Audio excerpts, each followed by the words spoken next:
स्वागत है पप्पू जी आपका। हमें तो लग रहा था कि आप अपनी वो बुलेट प्रूफ लैंड क्रूजर से आइए, वो हम देखना चाहते थे कैसी गाड़ी है। आप आ गए बुलेट से।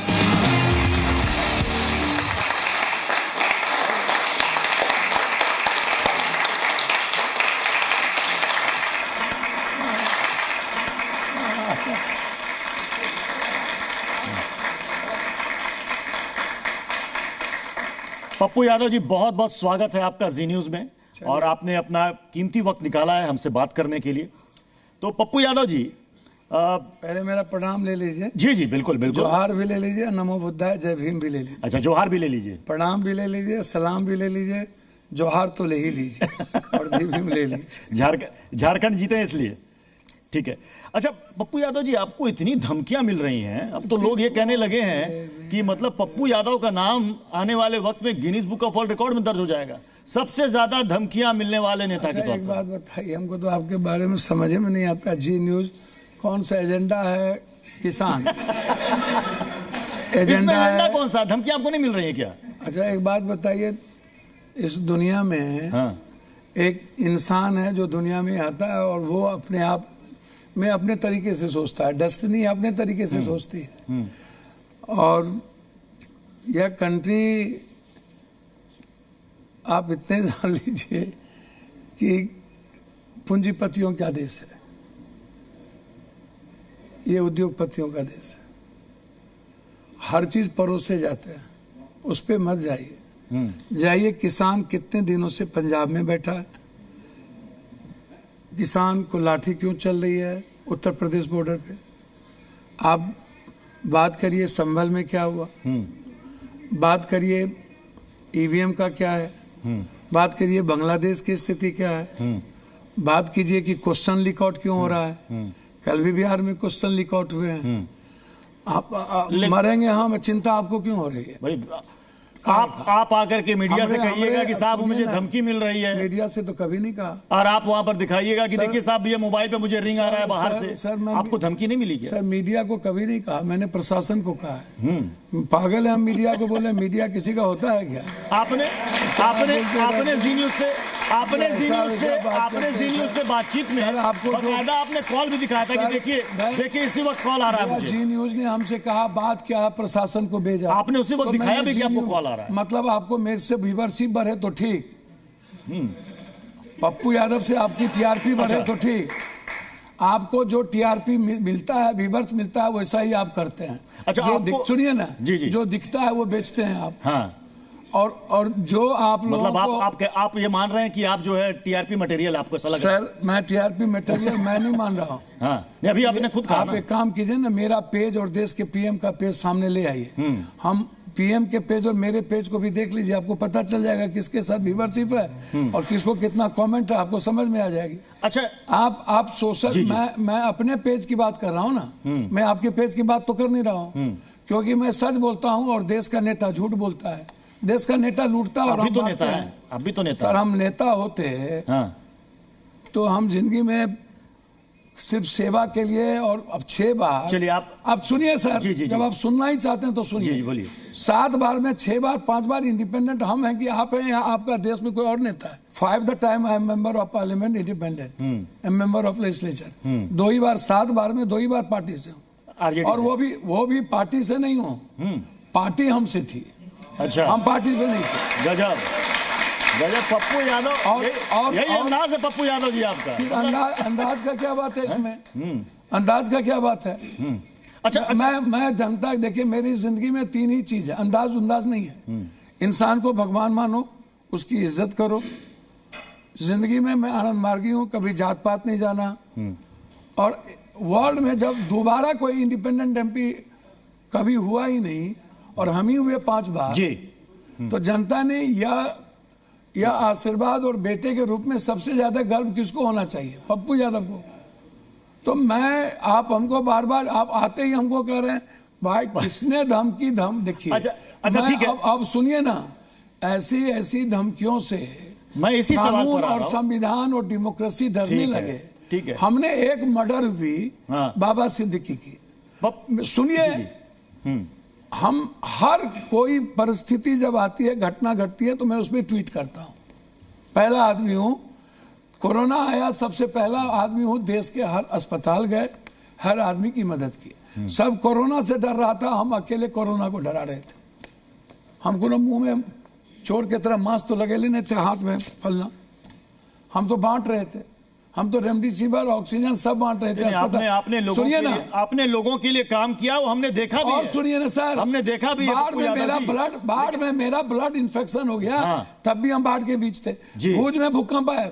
आप जिस बात को लेकर के आप जब हम कोरोना चूंकि चर्चा में पप्पू यादव जी चर्चा में सुर्खियों में आप चर्चा में हमको लगा आप आइएगा बाकी क्या हुआ। जी आइएगा उन मुद्दे पर क्या हुआ, हम उन मुद्दों पर भी बात करेंगे। पप्पू यादव जी आ गए, लेकिन धमकी आपको मिली, आप उस पर अच्छा एक बात बताइए पप्पू यादव जी, आप एक लोकप्रिय नेता हैं, चिल्लर को मत बढ़ावा दीजिए।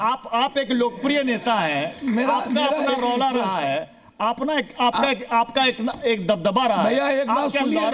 लॉरेंस फिर वही बात मैं आपको बार बार कहता हूं, जब तक वो अपराधी माफिया कोई भी तब तक वो आगे नहीं बढ़ता जब तक उसका सिस्टम सपोर्ट नहीं करता। हर गलत आदमी, बड़े ताकतवर आदमी, पैसे कमाने वाले के पीछे सिस्टम होती है, आप इसको जान लीजिए।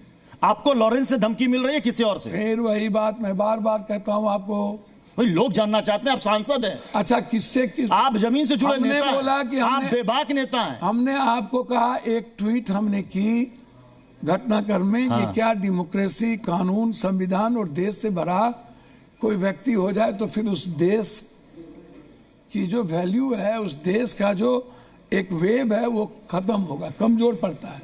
इसलिए कोई व्यक्ति बड़ा नहीं हो। अच्छा ये मैं नहीं कह रहा हूं, 3 दिन 4 दिन पहले अरविंद केजरीवाल जी का विधानसभा में एक बयान आप पढ़ लीजिए, सुन लीजिए। उन्होंने कहा कि दिल्ली को अशांत करने में किन की भूमिका पीछे में है। फिर कनाडा ने क्या कहा, कनाडा के पीएम ने, आप वो भी जान लीजिए। और यूरोप ने क्या कहा, यूरोप में किसकी गिरफ्तारी है वो भी जान लीजिए। मुझे कुछ नहीं कहना, मेरी चिंता आप छोड़ दीजिए। अच्छा पप्पू यादव जी, आप सबके हैं और सबकी मुसीबतों में आप सबका साथ भी देते हैं, ये लोगों ने देखा भी है। लेकिन चुनाव में जब आपकी उम्मीदवारी की बारी आती है तो कांग्रेस आपसे किनारा कर लेती है। अच्छा एक बात बताइए, कब का बीत गया, आज अरे आपने पार्टी बनाई थी। खोदते रहते हैं आप लोग, हर पुराने चीजों को खोदने की आदत क्यों रहती है भैया? हम अभी कांग्रेस के एसोसिएट मेंबर हैं। हम कांग्रेस ने हमको एक जिम्मेदारी दी। हेमंत जी हमारे परिवार के तरह थे, हमने झारखंड में काम किया। झारखंड में संथाल परगना में हमने कोशिश की इंसानियत मेंटेन रहे, हिंदू मुसलमान ना हो। तब से 4-5 महीना आगे हो गए। कल किसने नहीं दिया, किसने नहीं किया, इसके पहले देखिए, आप समझिए, मैं आपको एक बात बता रहा हूँ। ये सवाल इसलिए आपने कहा ना कि इतनी पुरानी बातों को आप लोग क्यों खोद रहे हैं, मैंने सवाल इसलिए पूछा। पप्पू यादव जी, आपने अपनी पार्टी बनाई थी, अगर मैं गलत नहीं हूं तो 2015 में आपने अपनी पार्टी बनाई थी और आपने उस पार्टी का विलय कांग्रेस में करा दिया। लोग ये चाहते हैं कि पप्पू यादव को लोगों ने देखा, मैंने भी आपके साथ बाढ़ में, पटना में, आपको याद होगा कि पटना में जब बाढ़ आई थी शहर में, राजेंद्र नगर, कंकड़बाग, आपको हमने देखा वहां काम करते हुए। आप खुद तो जीत जाते हैं, वो भी ताल ठोक के जीतते हैं कि मैं जीतूंगा और जीत जाते हैं, लेकिन अपने उम्मीदवारों को नहीं जिता पाते। ऐसा क्या? देखिए 2-3 बात समझिए, नीतीश कुमार अकेले लड़े थे तो कई लोग जीते थे, और बीजेपी अकेले चुनाव लड़ेगी तो कितने चुनाव जीतेंगे? आप बीजेपी को लड़ा दो, महाराष्ट्र में शिंदे और अजित पवार के अलग लड़ा दो। पप्पू यादव से ये सवाल क्यों करते हो? नीतीश कुमार जी को अलग लड़ा दो। अभी आप एक बात समझो, जब कोई सत्ता में 10 बार आ जाता है या 2 बार आ जाता है, फिर यदि वो किसी सामाजिक व्यवस्था के साथ संतुलित करता है तो उसके साथ सामाजिक चीजें ग्रोथ करती है। यहाँ से कोई सवाल, बिल्कुल छोटा सवाल रखिए। बहुत छोटा सवाल है पप्पू जी। सबसे पहले आप जमीन से जुड़े हुए नेता हैं, मेरा 2 सवाल है एक ही साथ है। जमीन से जुड़े हुए नेता हैं, आप अपनी पार्टी का उसका विस्तार नहीं कर रहे हैं। और दूसरा सवाल यह है कि आपको सड़क से संसद तक मैंने निडरता से और स्वतंत्रतापूर्व बोलते हुए देखा है। सर क्या वजह है? आपकी आवाज दबाने की कोशिश कर रही है, धमकियां देके आपको डराया जा रहा है, वजह क्या है? वजह जानना चाहता हूं। अब विस्तार क्यों नहीं कर रहे हैं आप? एक तो इस देश में जाति व्यवस्था और हिंदू मुसलमान जितना हॉबी हो चुका है और मनी कंज्यूमर पॉलिटिक्स में जितना हम हो चुका है, तो मेरे पास एक मनी नहीं है। दूसरा चीज, उतना ही जमीन था जितना हम बेच करके लोगों की बांटते थे।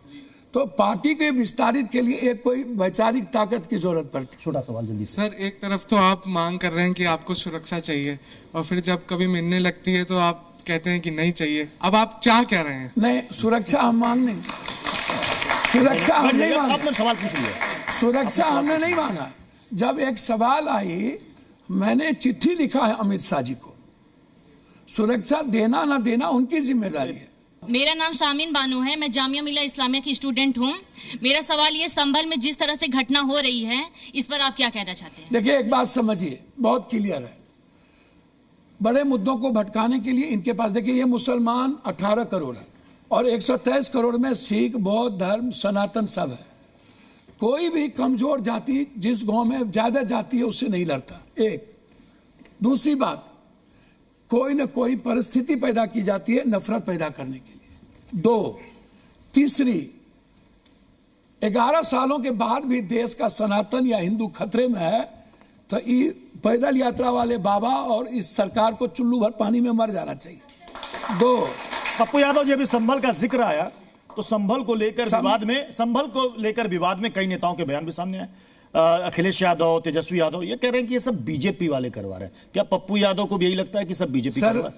बीजेपी वाले नहीं करवा रहे हैं। मोदी जी और जोगी जी के बीच हम बड़ा बड़ा चल रहा है। कौन बड़ा? हम बड़ा तुम बड़ा, हम बड़ा तुम बड़ा। हिंदू का कौन बड़का नेता? ये कोई बीजेपी तीजेपी नहीं है। तो संभल की हिंसा किसने करवाई? आपके पप्पू यादव की नजर में किसने करवाई? भैया, हद हो गया। जोगी जी के डर से कोई कुछ बोल सकता है? तो जब जोगी जी के डर से कुछ होता नहीं है तो जोगी के बगैर कुछ होता है? अच्छा, मैं अगले सवाल पर आता हूं। आरएसएस प्रमुख ने कहा कि 3 बच्चे हो तो अच्छे हैं। ममता सरकार के मंत्री ने कहा कि 4 बच्चे हो तो अच्छे हैं। पप्पू यादव की नजर में क्या अच्छा हम है? कह रहे हैं 10 बच्चे हो तो अच्छे हैं। 10 बच्चे हो तो अच्छे हैं। अरे भैया मेरे, ये क्या क्या बोलता रहता है लोग पगला की तरह। कभी कहता है जनगणना, जनसंख्या नियंत्रण, तो करिए जनसंख्या नियंत्रण। जनसंख्या नियंत्रण का सबसे बड़ा उपाय है हर परिवार को 1 लाख से 2 लाख रुपए के महीने का इनकम, एजुकेशन अवेयरनेस और राजनीतिक सामाजिक बैलेंस। एक अगला सवाल ये कि आप कहते हैं कि देश में बाबा लोग आग लगाने का काम करते हैं। बाबा बागेश्वर जब यात्रा निकाल रहे थे तब आपका ये बयान आया था। कई लोग कहते हैं कि पप्पू यादव इस तरह के बयान इसलिए देते हैं कि उनको सनातन से कोई लेना देना नहीं है। किसका नाम ले लिए? कल पैदा आचार्य धीरेन्द्र कृष्ण शास्त्री का नाम लिया आपने। कौन है? आप नहीं जानते हैं? कौन टाइप का आदमी है? कब आया था? बागेश्वर धाम के पीठाधीश्वर है।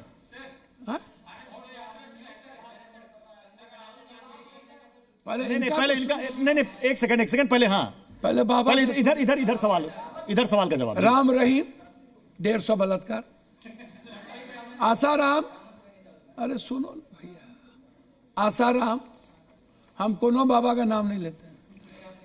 हमने कहा हम नहीं जानते हैं। वो हमको पूछ, भैया सुन तो लीजिए ना भैया, तो हम क्या बोल रहे हैं कि रामदेव 10,000 करोड़ नहीं कमाया? ए भैया, आप हमको जानते नहीं हो। तो पैदा हुए पप्पू यादव जी आप हमको जानते नहीं हो। पप्पू यादव जी, ना हम यादव है, ना राजपूत, ना भूमियार, ना दलित। हम कंप्लीट इंसान हैं। 24 घंटा लोगों की मदद करते हैं बिना जाति पूछ के। पटना के बाढ़ में खाना पहुंचा रहे थे 11 दिन, वहां एक को यादव नहीं था। राजपूत, ब्राह्मण, भूमियार, लाला और बनिया, मात्र 4 जात था। और कोरोना में यदि 7 करोड़ का रेमडेसिविर दिए तो शायद 1% यादव होगा। मैं सिंगल आदमी हूं हिंदुस्तान में। कोई आपको कह दे, मैं डेली 100 लोगों का इलाज कराता हूं। पप्पू यादव जी, चलिए अब अगले पड़ाव की तरफ बढ़ते हैं और आखिरी पड़ाव है और इसमें आपके सामने ऑप्शन होंगे और आपको बिल्कुल एक चुन करके आपको जवाब देना है। आपके लिए बेहतर पीएम कौन, राहुल गांधी, प्रियंका गांधी? सर एक बात याद रखिए, माँ और मौसी में कोनो फर्क नहीं है। नहीं, कोई एक चुनना हो तो सुनिए ना भैया। और हम नहीं चुनेंगे, देश चुनता है। वैसे राहुल गांधी जी ने जितना संघर्ष किया है वह एक चेहरा है इस देश के पीएम का। लालू यादव का असली उत्तराधिकारी कौन है, तेजस्वी यादव या मीसा भारती? भैया लालू यादव का विचारों का असली अधिकारी पप्पू यादव। लालू यादव के विचारों का असली उत्तराधिकारी पप्पू यादव, पैसा ना तेजस्वी वाला, ना मीसा भारती, कोई नहीं। पैसा वाला, घर वाला, परिवार वाला, भाई बहन सब भाई बहन। अच्छा, बिहार के लिए बेहतर कौन है, नीतीश कुमार है Lalu Yadav? Sir sir sir अब नीतीश कुमार जी व्यक्तिगत हम भाई है मेरे, हम मुख्यमंत्री बनाने में हमारी भी भूमिका थी। लालू यादव बुजुर्ग हो गए, संघर्ष के प्रतीक रहे हैं। अब नीतीश कुमार जी जब अशोक चौधरी खड़ा होता है तो उसका चेन खेलता रहता है बोलने के लिए। अब नीतीश कुमार जी की उम्र भी हो चुकी और जो स्थिति है नीतीश कुमार जी के, वह अब पॉलिटिकल क्रेडिबिलिटी जितनी समाप्त हो चुकी है। मैं चाहूंगा लालू यादव नीतीश कुमार मार्गदर्शक बन के रहे बिहार के लिए, वो ज्यादा मतलब दोनों अच्छा में से है। कोई भी नहीं? नहीं, मतलब आपके मुताबिक बिहार में दोनों में से कोई भी बेहतर सवाल ही नहीं नहीं उठता सर, सवाल अब ही नहीं, उठता। ठीक है। अब नहीं। अच्छा, पीएम मोदी का उत्तराधिकारी कौन, योगी आदित्यनाथ या अमित शाह? सर अमित शाह जी तो दुनिया जग जाहिर है, योगी जी कहाँ से हो जाएंगे सर? यहाँ पर तो आपने फट से जवाब दे दिया, लेकिन बिहार के मसले पर आपने कहा दोनों बिहार में तो तो बोलबे किए सर। अच्छा। कि लालू यादव जी, नीतीश जी, दोनों आदमी की उम्र खत्म हो चुकी है जी। और चीजें अब कुछ बेहतर है नहीं, खाली पैर छूते रहेंगे। नरेंद्र मोदी जी का सबका पैर छुए ना, कहाँ दिक्कत है? ठीक है, लेकिन थोड़ा क्रेडिबिलिटी बचा के। अगला और आखिरी सवाल कि वक्फ की तरह क्या सनातन बोर्ड भी बनना चाहिए जिसकी मांग हो रही है? सर आंख बंद करके सब बोर्ड बने, सब बोर्डों का सम्मान हो तो बोर्ड। तो मतलब आप सनातन बोर्ड बनाने की मांग के खिलाफ नहीं है? कहाँ क्यों खिलाफ रहेंगे? बोर्ड बने ना भाई, क्या क्या बोलते रहते हैं। बोर्ड में किसान भी हो, लिटरेचर हो, पढ़े लिखे लोग हो, बोर्ड में कोई बाबा नहीं हो। बाबा नफरत का और देश के बंटाधार का जड़ है, ये आप समझ लीजिए। चलिए पप्पू यादव जी, बहुत बहुत शुक्रिया आपकी बेबाकी के लिए, और आप अपना कीमती समय सत्र से निकाल कर आए और हमारे सवालों का जवाब दिया। बहुत बहुत धन्यवाद।